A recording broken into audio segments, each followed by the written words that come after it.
have come tonight to the most fabulous and celebrated place in the world. Here on the plateau of Giza stands forever the mightiest of human achievements. No traveler, emperor, merchant, or poet has trodden on these sands and not gasped in awe. The curtain of night is about to rise and disclose the stage on which the drama of a civilization took place. Those involved have been present since the dawn of history, pitched stubbornly against sand and wind. And the voice of the desert has crossed the centuries.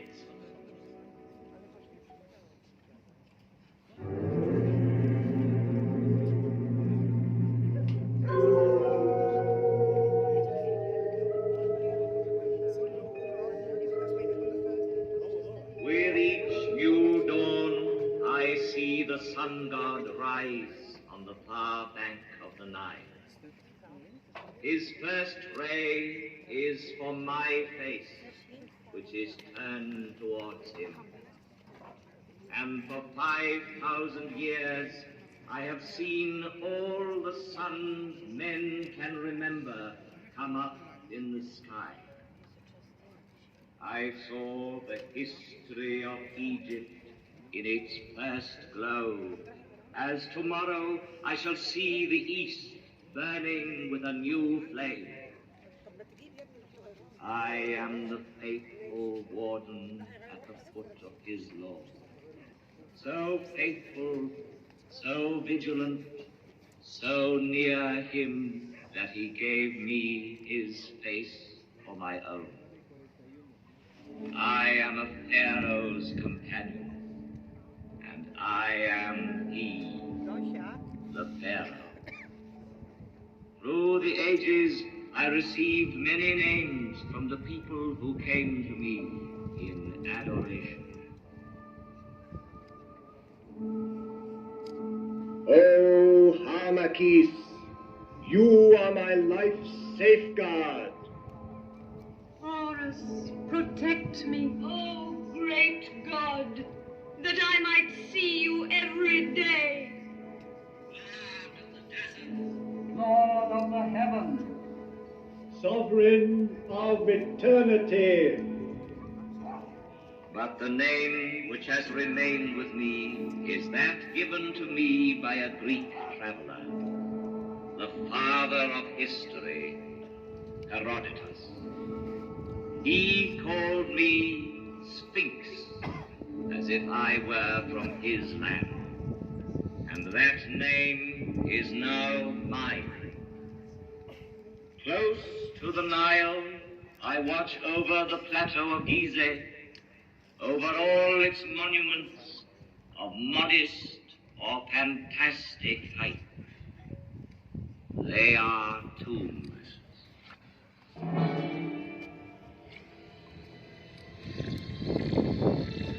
civilizations are like islands on the ocean of barbarism. Over this one, the Sphinx has gazed and watched for 5,000 years.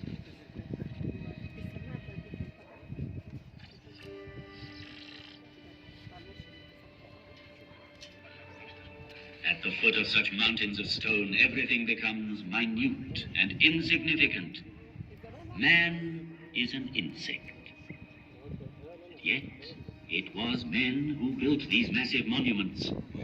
And the names of pharaohs whose tombs they are have crossed the ages. Their glory has defeated time.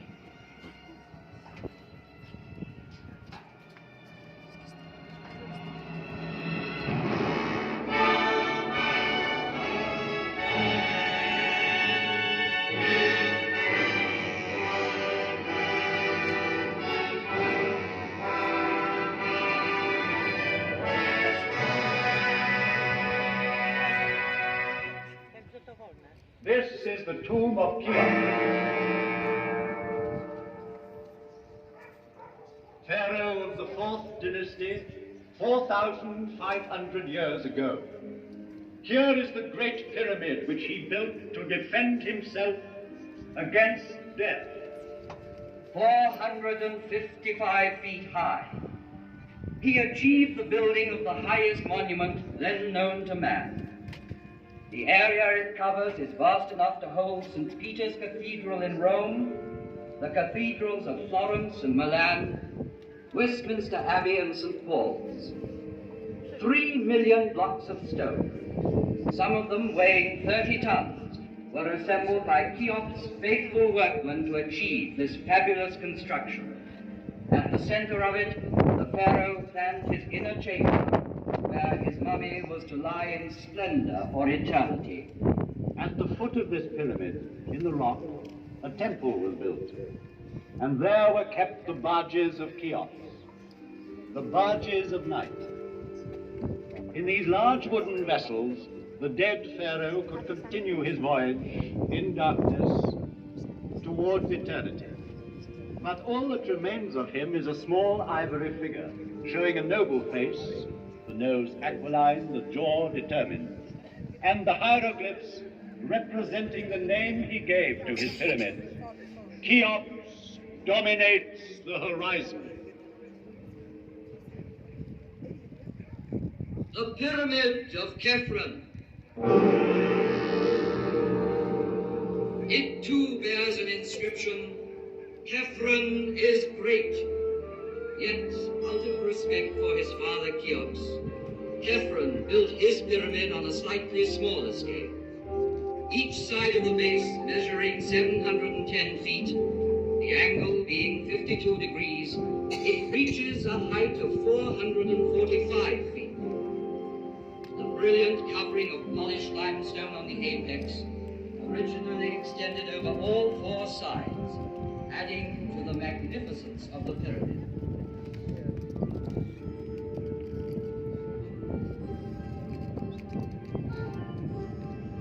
The face of Khephren has come down to us, sculpted in green diorite streaked with white.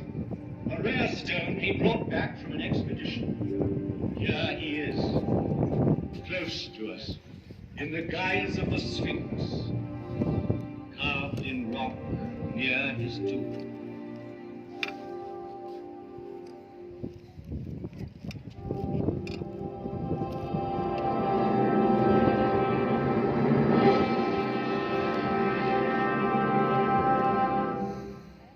Mykerinus.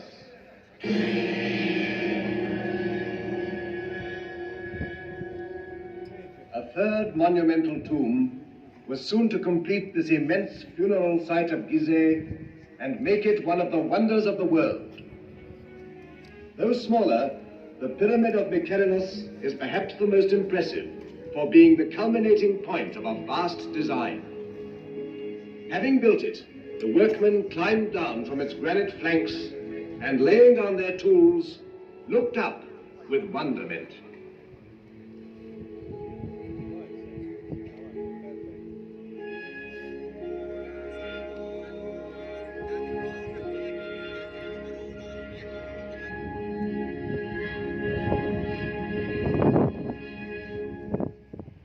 Great and powerful was Memphis, the capital city in the plain which joined Upper and Lower Egypt.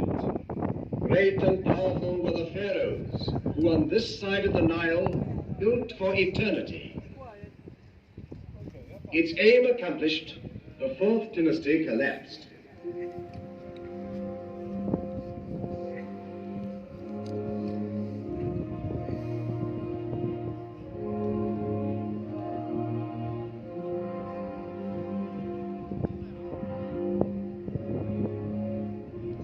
But the pyramids still stand. And the inscription on the one that completed the design claims, "Divine is Mykerinus."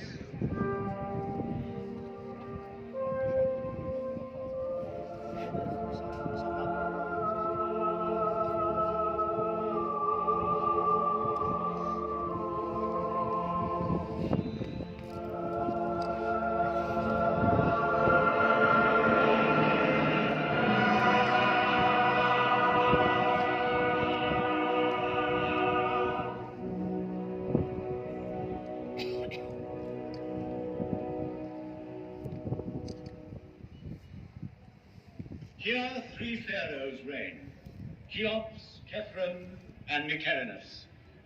Sarcophagi may be empty, wrappings unwound, yet Cheops, Khephren, and Mycerinus still reign, bearing the double crown of Upper and Lower Egypt. They reign over their court, buried run, over these small pyramids where their queens lie, over the tombs of their ministers, over the whole hierarchy, sleeping forever.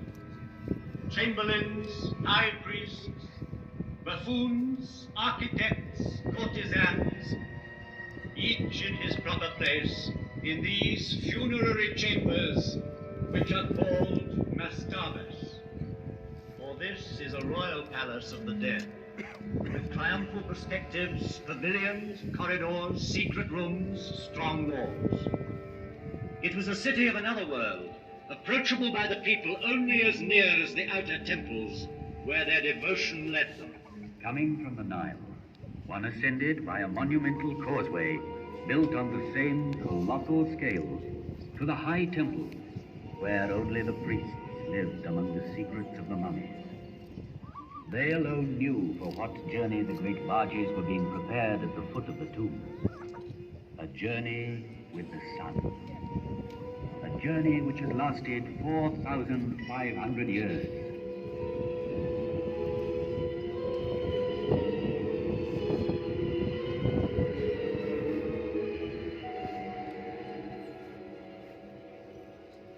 In the maze of this necropolis, let us stand by a tomb like 1,000 others, that of the mother of Cheops, and in it, by the litter marked with golden hieroglyphs, which she had prepared for the eternal journey by her son's side.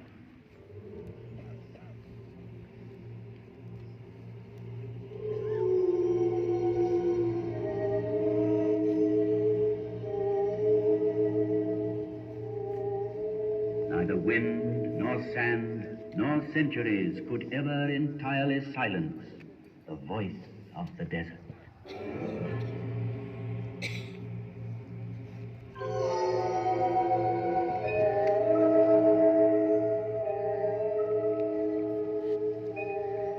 I bear witness to the will of Cheops, my father, to defy time forever.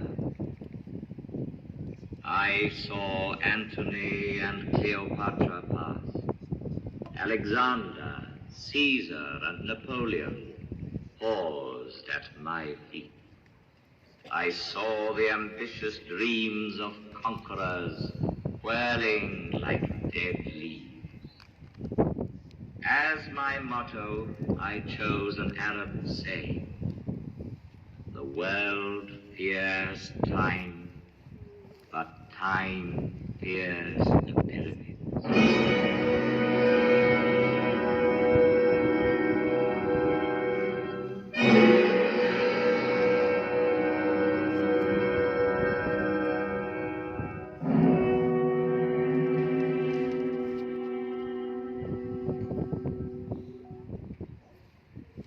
Ancient monuments, it is the pyramids which have always appealed most vividly to man's imagination.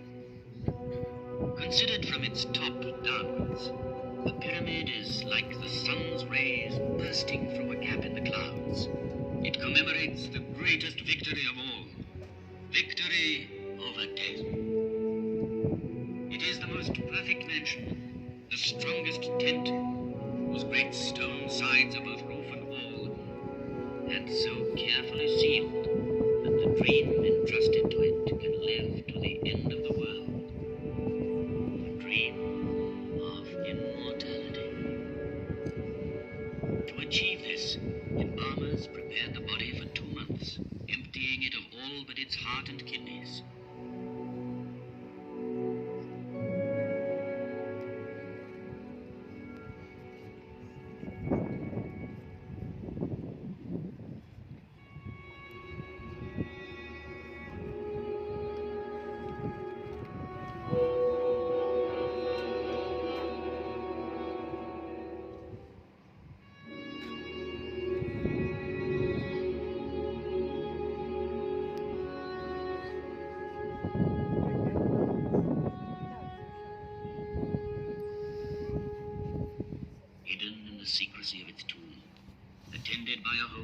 of statues, provided with all that was necessary for the journey. There, in the sarcophagus, lay the mummy, to be called on by the soul. For alone and without the body, the soul could not go into the night. And from the depths of this tomb still rises the scent of herbs, cedar oil, resin, and myrrh.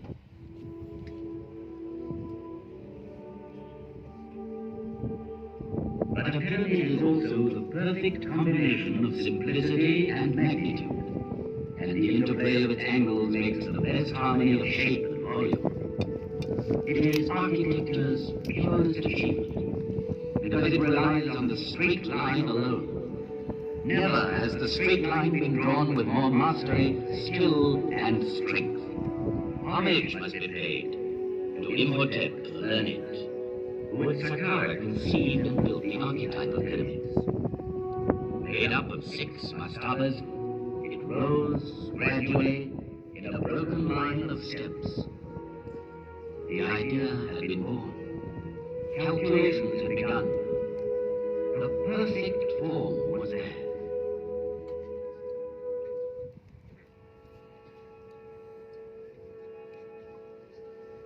Among all the objects laid by a dead man's side in his tomb, the scribe's palette is undoubtedly the most precious. From it were drawn the hieroglyphs representing the figures which made possible the fabulous calculations ordering these mountains of stone. A lotus flower for 1,000, a finger worth 10-fold, a tadpole for 100,000, and the scribe's 2 hands joined in prayer for 1,000,000.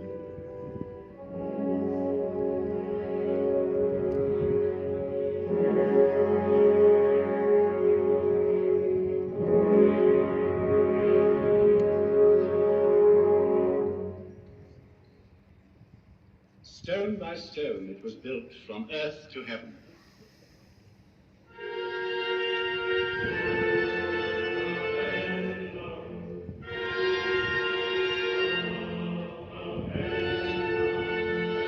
It was built in a pharaoh's lifetime by 100,000 workmen, united in a mighty surge of faith. Each stone averaged 2.5 tons in weight.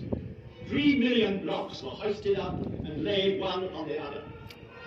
The finest ones of pure granite were dug up in the quarries of Aswan, whence they came by boat, carried by the flooding of the Nile. The movement of these great waters drove the farmers from their inundated fields to the plateau of Giza, where they joined the army of laborers and built.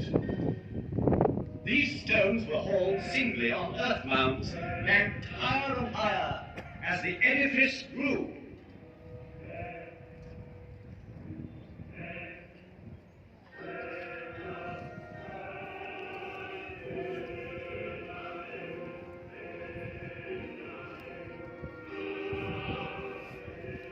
In front of such superhuman effort, can one believe in the legend of the whip? It needs mystical fervor to build a pyramid. Faith. Those who worked here deserve not our pity, but our deepest respect and admiration. They lived through one of those rare times when man knows with absolute certainty what he has to do and where to go, because he believes. Here man thought that death was vanquished.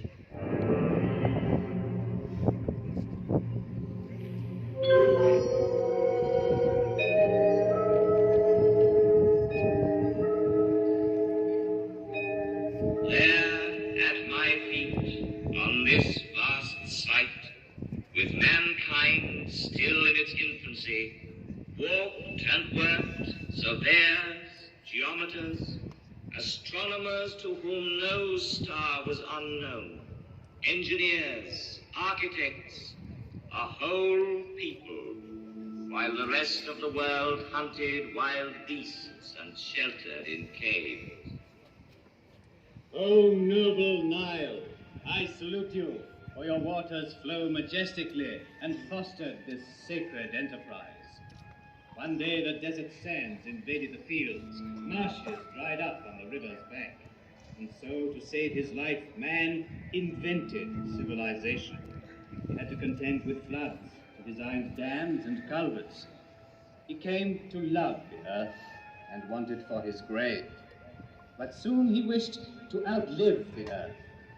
And it was farmers, helped once more by their beneficent river, who built these monumental houses of the dead. And I, Catherine's faithful companion, saw the progress of dynasties and grave priests, and the light steps of noble ladies whose diaphanous veils seemed to clothe them, yet not to touch them.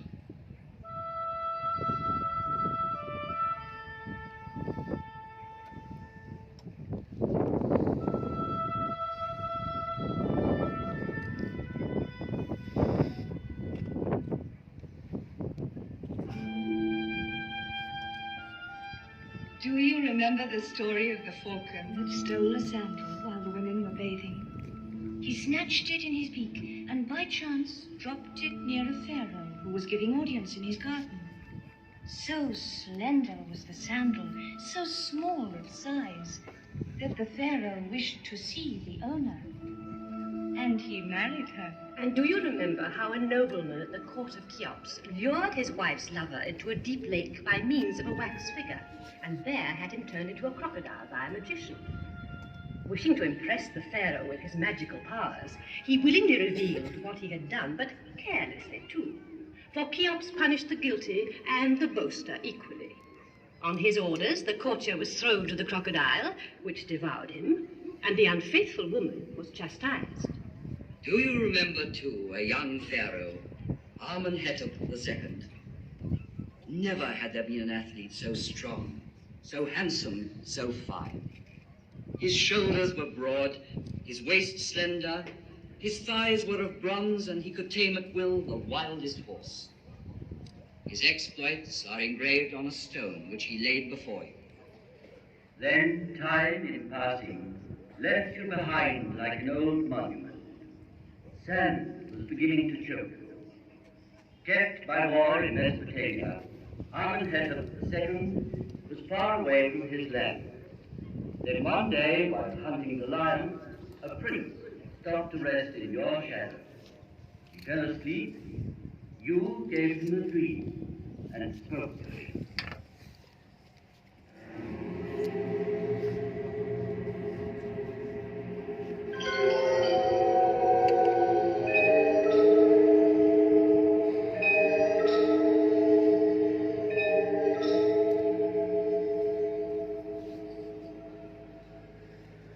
Cast your eyes upon me, my son.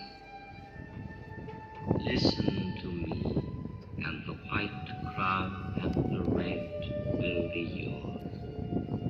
The crown of Upper and of Lower Egypt. Yours will be the land in its breadth and length. Do you see how I am forlorn? How my body is neglected? I, the master of the plateau of Giza. Deliver me from the sand, and you will be king. When he woke up, the young man obeyed, delivered you from the sands, was crowned as king of Moses IV, and had engraved between your forelegs the dream you inspired him with. And then there was great rejoicing.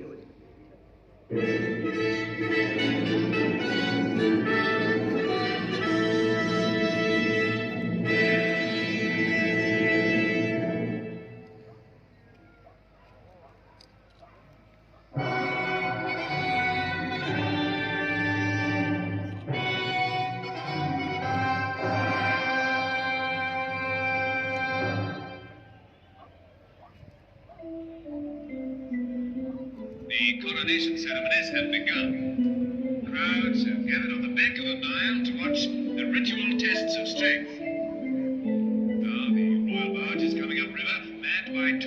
fellow oarsmen. Responding to the excitement of the crowd, they increase their pace. The Pharaoh himself at the tiller maneuvers perfectly and brings the barge smoothly into the landing stage with the last burst of speed. Cheers break out as the Pharaoh comes ashore and swiftly makes his way towards the targets of copper set for his display of archery. The crowds follow him to watch.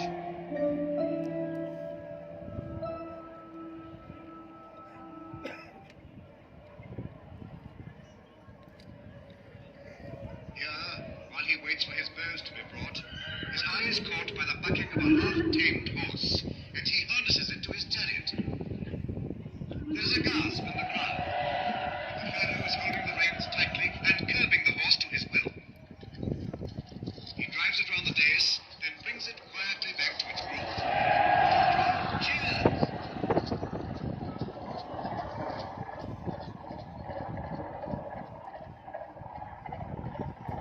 Now the Pharaoh has chosen his bow. He has tried more than 50 others before selecting this one. Mounts his chariot, rides off towards the first target.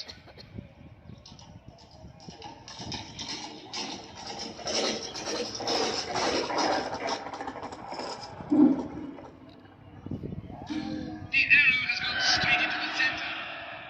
And again.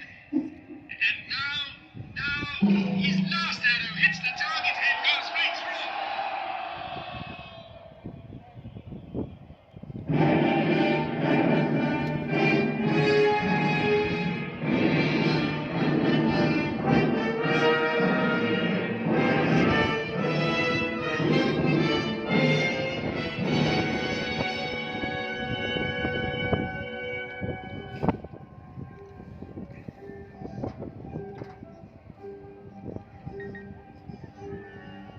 This is his triumph. Standing up in his chariot, the Pharaoh makes for the dais where his throne awaits him. The court, the priests, the people present him with praise, incense, and offerings. He receives the double crown and, mounting his triumphal chariot, goes to worship in the temples of Harmakis, Cheops, and Kefren. Long live the Pharaoh!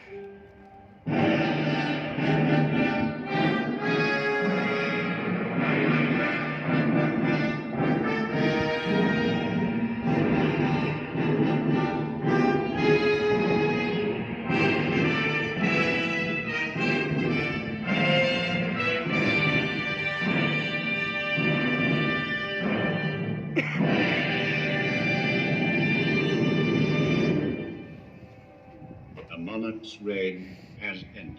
The Pharaoh is dead. And now, from the valley, rises the sad lament of his funeral.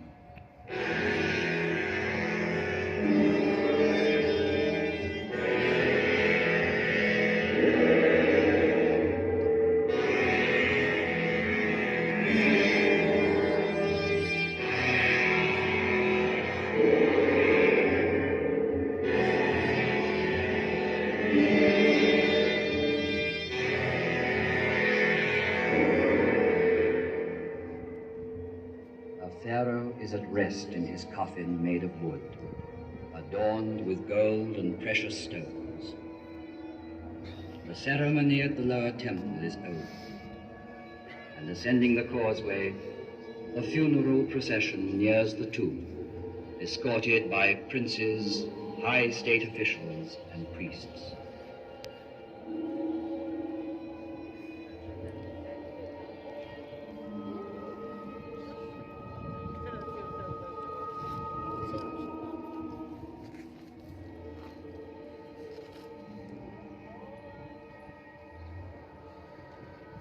The sarcophagus is ready at the heart of the pyramid, in the funerary chamber. And everything has been prepared for the crossing of the lake, which leads to the gates of the other world.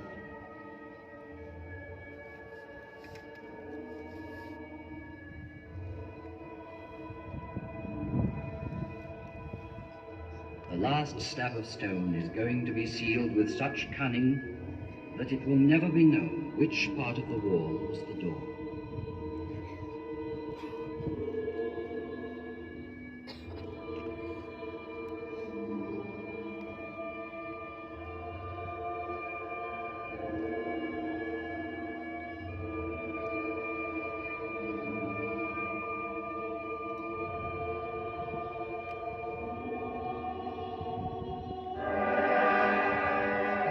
priest gives the final farewell. Thou, King, thou leavest us not dead, thou departest by. If thou goest, thou shalt return soon. If thou sleepest, thou shalt awake. If thou diest, thou shalt walk again. Thou who hast risen to the undying stars, thou shalt never disappear.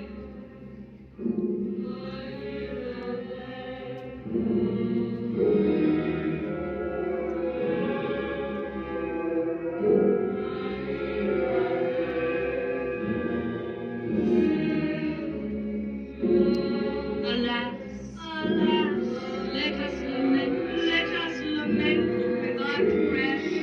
O glorious traveler into eternity, thou art now captive.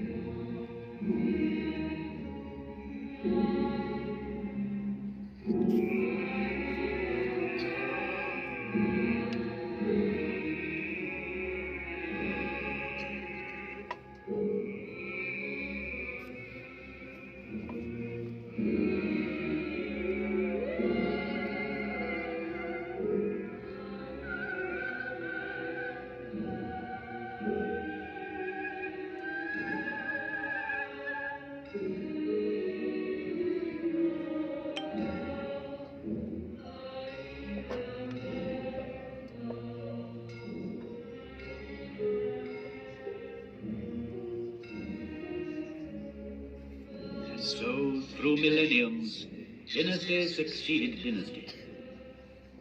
But among all the monarchs of ancient Egypt, none is more appealing than this young pharaoh, a poet and a mystic, who followed Amenhotep III.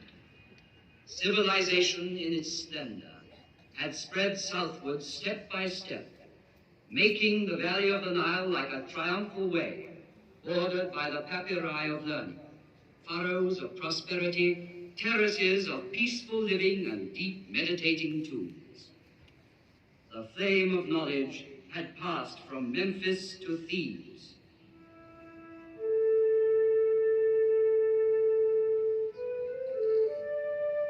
Large, pensive eyes, a weak body, and girlish softness. Such is the strange youth who has been made all-powerful. He leaves Thebes in order to found his own city. He rejects the god Amon and his priests to worship a god of his own choosing, Aton, who is in heaven. And he discards the name of Amenhotep IV to adopt another, Akhenaton. Aton, the unique.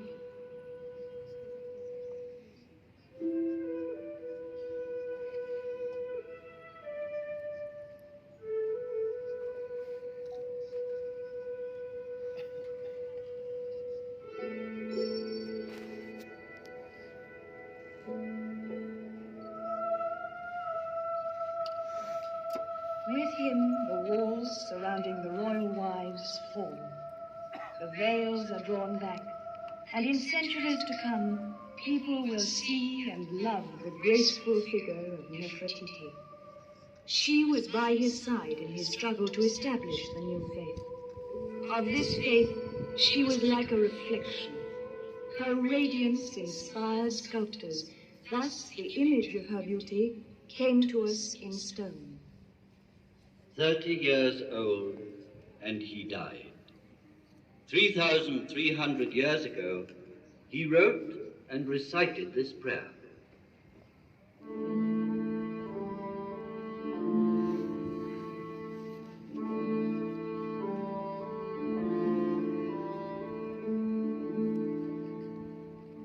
Your dawn, O living Aton, takes my breath.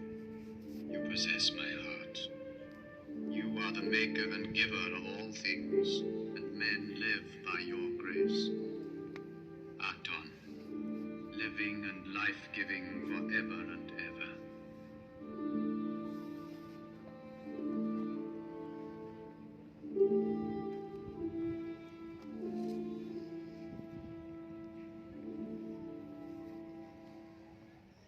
Their love lasted but a season, the time of a bloom called Nefertiti. Yet there is sadness still in the hearts of men. His successor's name was to have been Tutankhaten. He chose to be known as Tutankhamen, after the old god of tradition. Frail and tender, Tutankhamen died not yet 20, after a reign of 6 years. But 3,000 years have not yet withered his fine, youthful face, nor tarnished the treasures gathered round him in his unfinished tomb of the Valley of the Kings. Today, the world marvels at them.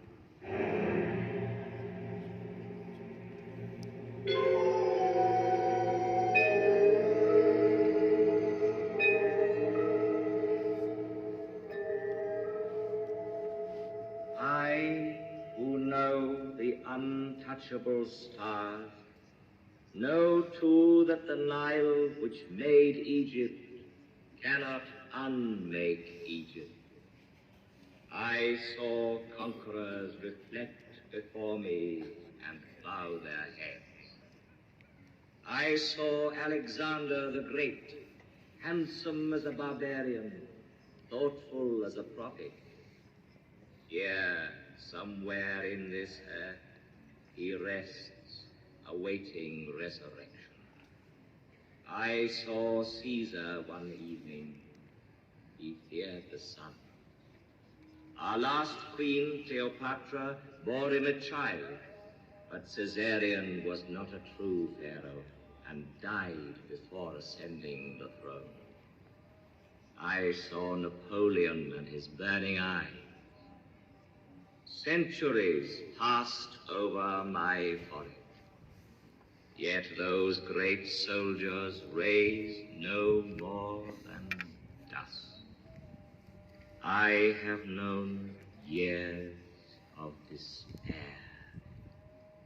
An irascible emir of the Middle Ages disliked my smile, thought it pagan and ironical, and so had me disfigured by his artillery.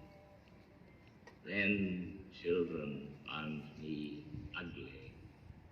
No longer did anyone come and pray at my feet or listen to me. The keys of old Egypt were lost. I was nearly buried in sand. All our knowledge, our very soul, rolled in thousands of papyri, was sleeping unknown and unintelligible in dark and silent tombs.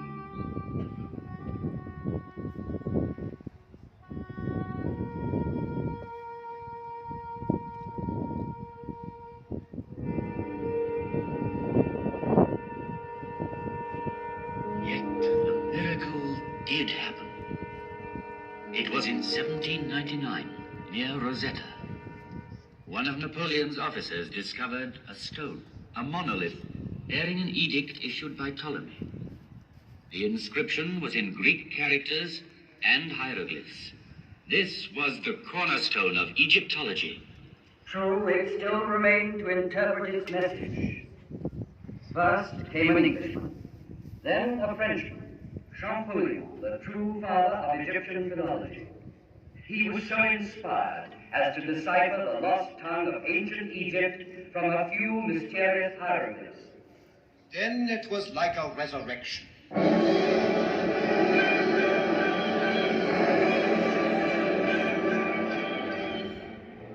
at once, from the funerary chambers to the peaks of the pyramids, hieroglyphs were born to a new life.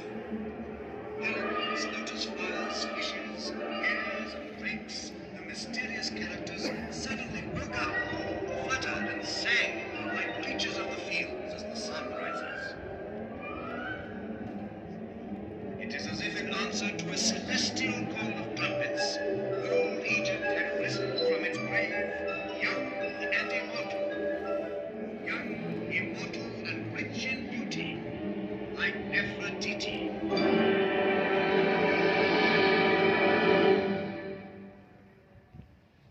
Unearthed from their deep silence, the papyri rustled with 100 voices.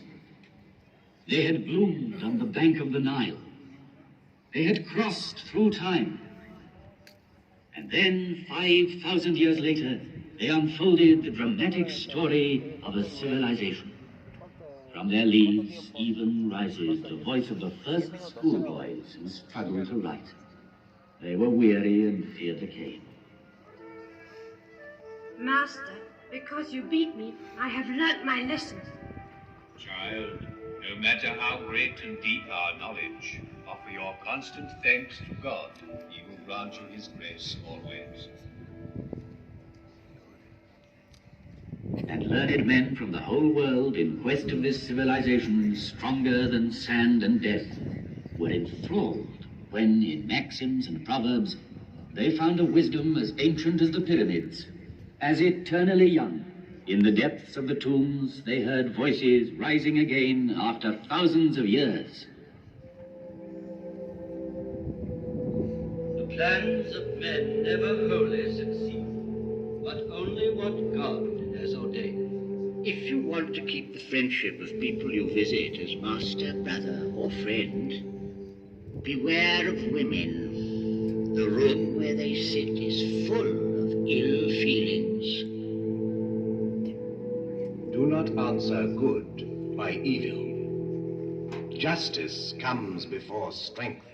And historians were deeply moved, because so many centuries later they were reading, yes, love letters. What can be sweeter than walking in the fields before a man one loves? I can no longer touch your heart. Why? If I go walking, you are there with me, everywhere, with every step. My hand is in your hand. Listening to your voice troubles my mind. My whole life hangs on your lips. For me, seeing you is better than eating or drinking.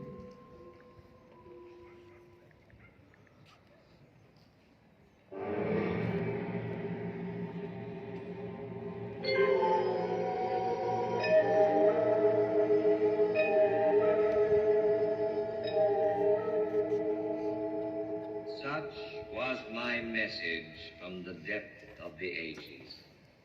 Girls' voices, the voice of wise men, of children, the voices of ancient Egypt. And if those voices sounded familiar to you, it is because their first echo had already reached you through Greece and Rome, Christianity and Islam.